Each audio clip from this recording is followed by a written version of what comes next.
à tous. Salut. Alors je suis avec Elodie aujourd'hui et on voulait aborder un sujet qui est l'histamine parce que c'est quelque chose qui nous arrive très fréquemment dans nos coachings et on s'est aperçu tout simplement en faisant des recherches que sur YouTube il n'y avait pas grand chose. Même au niveau littérature on n'en parle pas énormément. Nous c'est vrai qu'on a été formés toutes les deux un petit peu à la même école et on nous a beaucoup parlé de l'histamine et aussi des salicilates. Donc cette vidéo va porter sur l'histamine et ensuite on vous parlera dans une prochaine vidéo des salicilates, mais cette fois-ci il faudra aller sur la chaîne d'Elodie. Donc voilà, normalement les deux vidéos seront postées en même temps, l'histamine et les salicilates, comme ça tout de suite après celle-ci vous pouvez aller directement sur la chaîne Briller de santé d'Elodie pour voir la suite. Donc en gros, l'histamine, on va voir qu'est-ce que c'est, quels sont les symptômes, comment on peut reconnaître une réaction à l'histamine.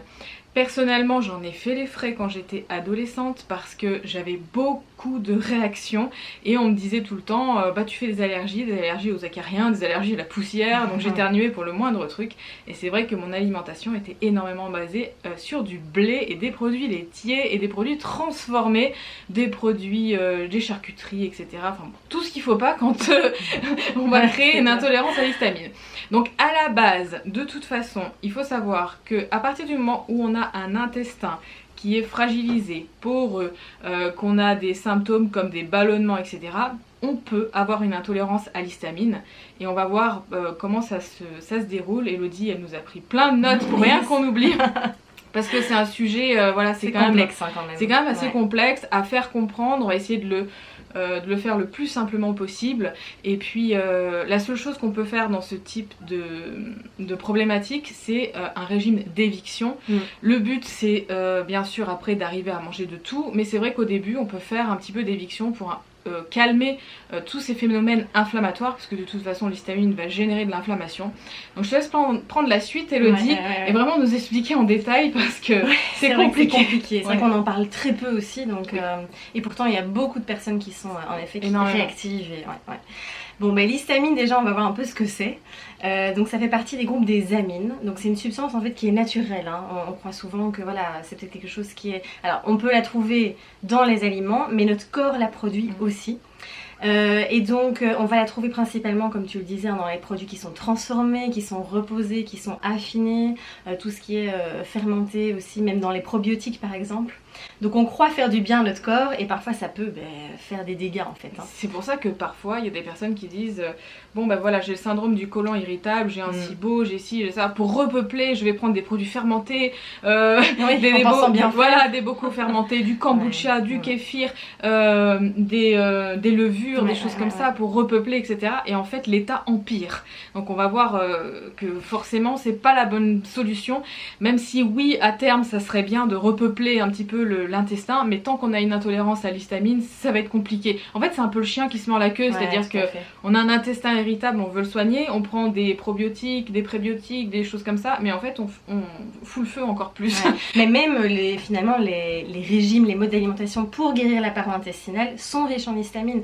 Donc tout ce qui est paléo, le régime cétogène, tout ce qui est aussi, Atkins. si vous connaissez, Atkins, GAPS aussi, donc pour vraiment guérir, régénérer l'intestin. Moi, je suis passée par là, j'ai vécu cette expérience. Je me suis dit, ok, j'y vais, protocole guérison de l'intestin, avec des bouillons, avec du chou lactofermenté. Ça a été une catastrophe. J'avais des réactions cutanées, j'étais ballonnée, j'avais de l'inflammation partout.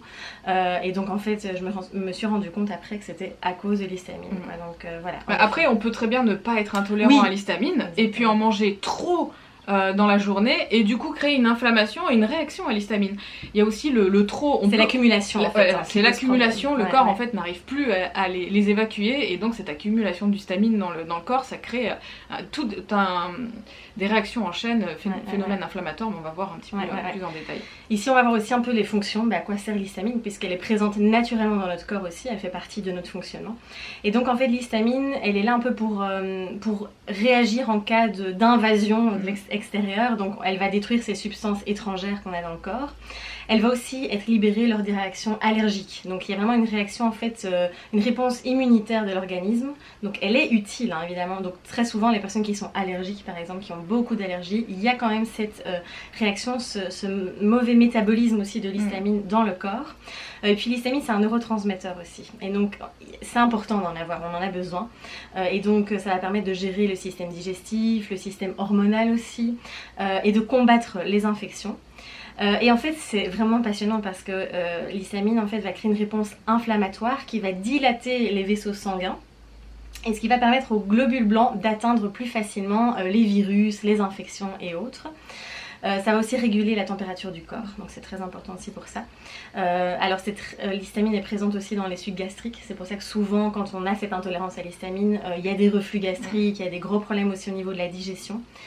Elle augmente aussi, c'est vrai quand on a une réaction à l'histamine, on va avoir des palpitations, c'est très fréquent aussi. Et ça, c'est ce qu'on nous apprend aussi à reconnaître un aliment qui ne nous convient pas. De toute façon, moi ce que je dis toujours c'est d'avoir un carnet et de noter. Si vous avez des palpitations après un aliment à ingérer, ça veut dire qu'il y a un phénomène inflammatoire et peut-être soit une réaction à l'histamine, soit une réaction au salicylate ou autre. En général ça le fait beaucoup après des aliments en conserve, des sardines surtout par exemple qui sont très très riches en histamine. Ça peut générer comme ça des palpitations ou des charcuteries, des choses comme ça. Ou alors on peut avoir ce phénomène de tout de suite après le repas, boum, le ventre qui ballonne, qui gonfle énormément. C'est direct, hein, c'est instantané. Ouais, c'est instantané, hein, c'est pas quelques heures après. En général la réaction à l'histamine ça fait ça tout de suite. Ouais. Et en fait pourquoi certaines personnes ont cette réaction à l'histamine, parce que évidemment c'est pas tout le monde, mais il faut savoir que dans le corps il y a des enzymes qui vont justement dégrader cette histamine, donc qui est en surplus, sauf que chez les personnes qui sont intolérantes, le corps n'arrive plus, donc il y a vraiment cette activité de cette enzyme, donc qui s'appelle la déaminooxydase, donc DAO pour l'abréviation, et donc cette enzyme ne fonctionne plus très bien et son activité est réduite, et donc quand il y a trop d'histamine, le corps ne parvient plus du tout à gérer, ce qui va provoquer finalement une réaction inflammatoire. On va avoir trop d'inflammation dans le corps. Souvent quand l'intestin est poreux. Hein. Voilà, ouais, clairement. Quand il y a l'intestin poreux, quand il y a une dysbiose intestinale, un SIBO, donc tout ce qui est troubles digestifs aussi, quand on a des infections, des virus comme l'Epstein-Barr virus, d'autres maladies chroniques, auto-immunes aussi, très fréquemment, les personnes qui ont des maladies, maladies auto-immunes, maladies chroniques, il y a vraiment cette réaction à l'histamine et on passe souvent à côté parce que c'est pas du tout connu. Aussi quand on prend trop de médicaments, trop d'antibiotiques aussi, trop de stress et aussi après des efforts physiques trop intenses. Donc si on fait trop de sport de manière trop intense, on peut aussi avoir des réactions. Donc maintenant on va voir un petit peu les symptômes que peut provoquer cette intolérance à l'histamine. Donc comme on le disait, donc ça va être des crampes abdominales, ça peut être des gonflements, des ballonnements, de l'inconfort après le repas. Ça peut être aussi de l'anxiété, un stress, des éternuements, parce que moi je sais que ça m'avait... c'était le truc, j'éternuais au moins 50 fois tous les matins, j'étais allergique aux poils de chat, j'étais allergique à tout. Ça aussi c'est une réaction à l'histamine. On peut avoir des fortes migraines et des maux de tête, de l'eczéma et des démangeaisons, des plaques, de l'acné, de l'urticaire, de la fatigue aussi, conjonctivite, surtout les yeux qui grattent comme ça, ou surtout au coin de l'œil par exemple, ça gratte. Ça peut gratter dans la gorge et dans les oreilles aussi, on sent que vraiment ça prend ici. Des douleurs inflammatoires, ça peut être des douleurs diverses dans le corps, douleurs aux genoux, douleurs aux coudes, douleurs dans les doigts, ça peut être des gonflements aussi, de la rétention d'eau et des œdèmes, un syndrome prémenstruel aussi. Congestion nasale, ça peut créer aussi le nez bouché, sinus, l'écoulement nasal. Sinusite chronique, si vous avez ça à répétition. Ça peut être dû à ça. Et puis aussi de l'hypo ou de l'hypertension et de l'insomnie avec de la difficulté à s'endormir. Donc pour le diagnostic, il n'y a pas grand chose à faire, c'est assez peu fiable en fait ce qu'il existe comme diagnostic. On peut aller voir un médecin, se faire analyser avec, par exemple analyser son taux de B6, parce qu'en général c'est des personnes aussi qui ont un taux de B6 qui est très très faible. Donc la première des choses aussi c'est de se complémenter en B6 et pourquoi pas aussi en vitamine C et en magnésium. Donc ça peut aider aussi les personnes qui sont réactives à l'histamine. Il existe un test de libération d'histamine, mais bon, après c'est pas encore fiable, c'est pas encore au point, malheureusement. Tout dépend aussi ce qu'on a dans le sang, comment on réagit, à quel moment, ça peut être faussé en fait.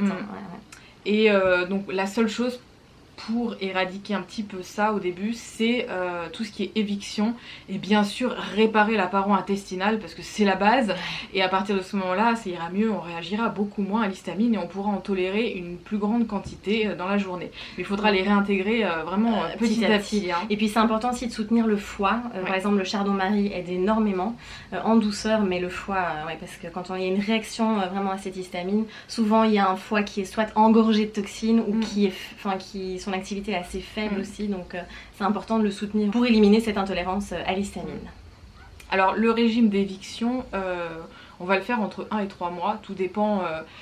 la gravité, voilà. Parce qu'il y a vraiment des personnes qui ont de l'urticaire chronique, qui ont des maladies de la peau très fortes aussi, et là on doit prolonger et il faut vraiment être très strict pendant plusieurs mois. Après voilà, ça dépend vraiment de chacun, mais 1 à 3 mois c'est en général la moyenne avant de pouvoir réintroduire. On essaye d'être assez strict là-dessus et on va donner en fait la liste des aliments qu'il va falloir éviter pendant cette période-là où on va faire cette période d'éviction.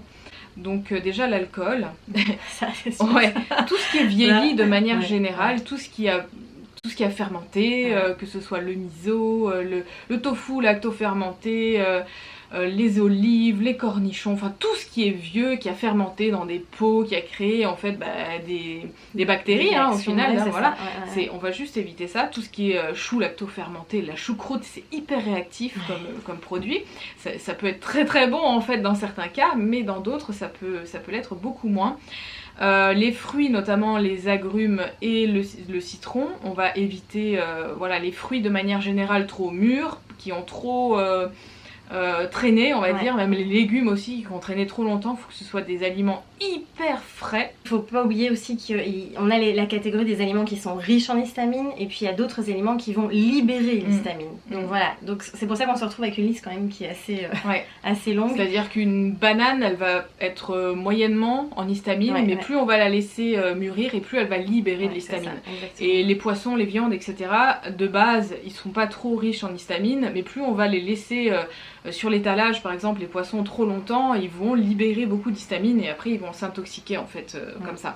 Donc on va éviter tout ce qui est chocolat aussi. Dans le chocolat il y a beaucoup d'histamine, tout ce qui contient des additifs, tout ce qui contient des conservateurs, même tout ce qui est en conserve de manière générale, on évite aussi. Les fruits secs, les oléagineux, il y en a certains aussi. Les produits laitiers fermentés, on va plutôt manger des produits frais. Comme le fromage aussi, un fromage frais. N'allez pas vers les fromages affinés comme le comté, le parmesan. On va vraiment vers des fromages les plus frais possibles. Pour les viandes, alors là on va éviter complètement tout ce qui est fumé, charcuterie, bacon, etc. affiné, voilà. On va plutôt aller vers des viandes très fraîches si possible, aller chez le boucher, prendre de la viande hyper fraîche et la congeler tout de suite. Et vous la sortez au moment de la cuisson en fait, pour éviter qu'elle libère l'histamine. Pareil pour les poissons, si vous mangez des poissons, pas de poissons en conserve, pas de sardines, pas de maquereaux, pas de choses comme ça. Plutôt des poissons qui ont été pêchés... on va dire le poisson qui a été pêché et qui tout de suite sort de la mer et qui a été cuit, ça c'est ok, mais bon, on n'est pas tous, on vit pas tous à côté de la mer et on mange pas directement le poisson qui sort de la mer. Donc le mieux ça reste les poissons congelés. Ils sont congelés directement en général. Ouais, en général ils sont pêchés et congelés directement pour éviter justement qu'ils traînent trop longtemps. Donc là c'est bien, les sortir au dernier moment et les faire cuire tout de suite. Ne pas les mettre au frigo, éviter tout ce qui est cuisson d'avance. Pour les personnes qui font les meal prep et tout ça, c'est vrai que ça peut être très pratique. Mais pour tous ceux qui sont intolérants à l'histamine, il faut que l'aliment il soit frais, préparé à la minute. Il ne faut pas laisser traîner les choses dans le frigo. Donc choisir les poissons congelés et de pêche ou sauvages, mais surtout pas d'élevage. Les champignons aussi, tout ce qui est fruits de mer, alors ça c'est bourré d'histamine.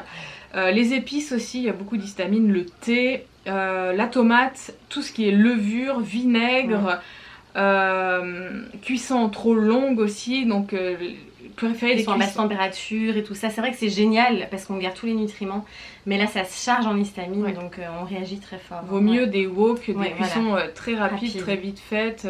On évite les bouillons, les cuissons à l'étouffée, même si pour certaines personnes c'est très bien, mais bon voilà, on va éviter tout ça. Et puis les probiotiques, ça aussi on en a parlé. Pour le bouillon, si vous voulez en consommer, moi je conseille souvent de faire une cuisson rapide, alors une cuisson courte, pardon. Donc au lieu de faire un bouillon qui cuit 6 heures, le faire cuire plutôt 1 heure, 1 heure et demie grand maximum, et puis directement le congeler en petites portions que vous pouvez utiliser. Là en général c'est assez bien toléré si on a une intolérance plus ou moins normale à l'histamine. Mais il faut faire très attention parce que c'est vrai qu'on parle beaucoup du bouillon, du chou lacto fermenté, c'est des aliments remèdes, mais chez les personnes qui sont intolérantes à l'histamine, c'est une catastrophe. Alors ensuite on va aborder un petit peu qui ça va toucher, ce genre de réaction. Alors en général c'est soit des personnes qui ont mangé trop industriel, comme moi quand j'étais petite. Voilà, j'ai mangé beaucoup de gâteaux industriels, j'ai mangé beaucoup de blé aussi, parce que le blé c'est pareil, hein, ça abîme la paroi intestinale, donc forcément après on a des réactions. Et puis moi je mangeais beaucoup de charcuterie, enfin je mangeais beaucoup de cochonneries qui étaient emballées, donc pas terrible.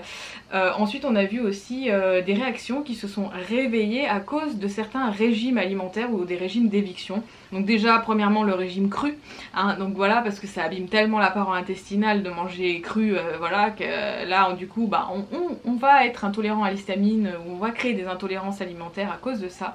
Il y a d'autres régimes aussi. Oui, le régime, tout ce qui est cétogène par exemple, le régime cétogène, c'est vrai que souvent on va manger quand même beaucoup de graisses, de protéines, dont les protéines animales aussi, beaucoup de fromage, si on va vers les fromages affinés, là aussi on en a beaucoup d'oléagineux aussi, de graines, donc là ce sont encore une fois des aliments mais qui sont riches en histamine, et donc on se retrouve à aller vers un régime qui est censé être thérapeutique, puisque c'est ça le régime cétogène, on l'utilise vraiment en cas, vraiment de manière thérapeutique, et finalement on se voit avec des réactions qui sont très fortes par rapport à cette histamine. Tout ce qui est aussi l'alimentation paléo, voilà, l'alimentation paléo, parce qu'en fait finalement toutes les céréales sont pauvres en histamine, et là on fait vraiment cette éviction des céréales. On va du coup vers aussi la viande, vers les oléagineux, vers les graisses animales, vers quand même des aliments qui sont aussi riches. Et alors tous les régimes aussi souvent pour guérir la paroi intestinale, comme le régime GAPS, voilà, tout ça c'est extrêmement riche puisqu'on a les bouillons, comme on l'a dit tout à l'heure, les légumes lactofermentés, et donc tout ça va finalement, c'est un peu un cercle vicieux puisqu'on pense réparer la paroi intestinale et au final on s'en sort pas et on peut passer comme ça des mois, des années. Moi ça a été mon cas aussi, hein. J'ai longtemps essayé de guérir mon intestin et au final c'est quand j'ai ensuite découvert cette intolérance à l'histamine et au salicylate aussi par la suite que j'ai compris plein de choses et que j'ai pu enfin sortir des migraines. J'avais des démangeaisons dans tout le cou aussi, des plaques rouges et autres, donc voilà, il faut vraiment faire attention quand on se lance dans ce genre de régime aussi alimentaire. Oui, moi je sais que si jamais je reprends une alimentation industrielle avec du blé, avec trop de conserves et de choses comme ça, je retomberai tout de suite dans tout ce qui va être histamine. Mais j'avais essayé aussi pendant un moment, je m'étais dit, tiens, c'est vrai, je vais manger un petit peu plus végétal, je voulais manger beaucoup de tofu, de soja, de choses comme ça. Et en fait, à force, ça a révélé, en fait, mes réactions sont revenues, certaines réactions sont revenues, notamment certaines démangeaisons, certaines irritations, gonflements, œdèmes, ballonnement aussi. Ballonnement, je tolère très mal le tofu en grosse quantité, voilà, faut que j'en mange vraiment très peu. Les légumineuses, etc., j'adore ça. Alors c'est vrai que quand on se tourne vers un régime végétarien, végétalien, on va surconsommer en fait beaucoup d'aliments qui sont soi-disant aussi santé pour qu'on trouve nos protéines. On va trouver nos protéines dans quoi? Dans les algues, c'est bourré d'histamine. Dans les oléagineux, c'est bourré d'histamine. Dans les légumineuses, c'est bourré d'histamine. Dans le tofu, c'est bourré d'histamine. Dans les levures, c'est bourré d'histamine. Donc en fait, sans le savoir, en pensant aussi se faire du bien et en voulant trouver de la protéine ailleurs, on surconsomme de l'histamine et on peut devenir intolérant à l'histamine. C'est ce qui fait que beaucoup de personnes qui se tournent vers un régime végétarien ou végétalien peuvent se retrouver avec des désagréments au niveau des ballonnements, des irritations, de l'acné aussi. J'ai beaucoup de personnes qui ont eu de l'acné à cause de ça. Alors ils me disaient, je comprends pas, je mange super sain, je mange healthy, j'ai arrêté la viande... Mais bon, voilà, il faut comprendre un petit peu tout ça, comment ça fonctionne. Alors peut-être que ça donne une piste à certains. Déjà, ça peut éclairer aussi sur qu'est-ce que c'est que l'histamine, parce que je sais qu'il y a beaucoup de personnes qui ne savent pas ce que c'est. Et on trouve très peu de choses là-dessus, à ce sujet, sur internet ou sur YouTube. Donc on voulait vraiment éclaircir un petit peu tout ça. Voilà, après je veux pas non plus faire peur à qui que ce soit, hein. C'est pas le but, hein. C'est juste le but d'éveiller, de regarder, et peut-être que ça va éveiller des choses chez certaines personnes qui ont une intolérance et qui savent pas à quoi ils sont intolérants. J'ai eu des personnes que j'accompagne aussi qui était allée chez son dermato pour lui demander qu'est-ce qui se passait, pourquoi elle avait ces démangeaisons, etc. Et la dermato lui a simplement dit: vous faites une réaction à l'histamine, arrêtez les tomates. Et voilà, mais je veux dire, derrière il faut faire un accompagnement, un suivi. Les personnes voilà, lambda qui s'intéressent pas à l'alimentation en profondeur comme nous on peut le faire parce que c'est notre job, toute la journée on fait que ça, plein de recherches, ben ces personnes là elles peuvent rentrer chez elles et juste enlever la tomate, mais peut-être qu'elles consomment des sardines en boîte matin et soir avec des viandes transformées ou de la charcuterie, et puis sans le savoir elles continuent à s'intoxiquer et ces problèmes de peau et de santé ne s'améliorent pas. Donc voilà, ça a pu peut-être éclairer certaines personnes, en tout cas je l'espère.